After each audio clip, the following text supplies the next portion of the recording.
చంద్రబాబు హయాంలో అన్ని వర్గాల ప్రజలు ఇబ్బందులు ఎదుర్కొంటున్నారని వైకాపా అధినేత జగన్ ఆరోపించారు. నెల్లూరు జిల్లా గూడూరులో ప్రజా సంకల్ప యాత్ర కొనసాగిస్తున్న ప్రతిపక్ష నేత దుగరాజపట్నం పోర్టు వద్దంటూ కేంద్రానికి సీఎం లేఖ ఎందుకు రాశారని ప్రశ్నించారు.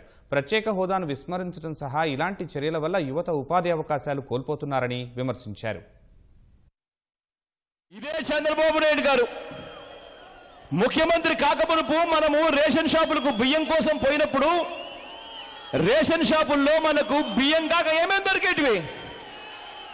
బియ్యంతో పాటు చక్కెర దొరికేదా? చక్కెరతో పాటు కందిపప్పు దొరికేదా? కందిపప్పుతో పాటు పామాయిల్ దొరికేదా? పామాయిల్తో పాటు గోధుమ పిండి దొరికేదా? గోధుమ పిండితో పాటు గోధుమలు దొరికేటివా? గోధుమలతో పాటు కారం పప్పు దొరికేదా? కారం పప్పుతో పాటు పసుపు దొరికేదా?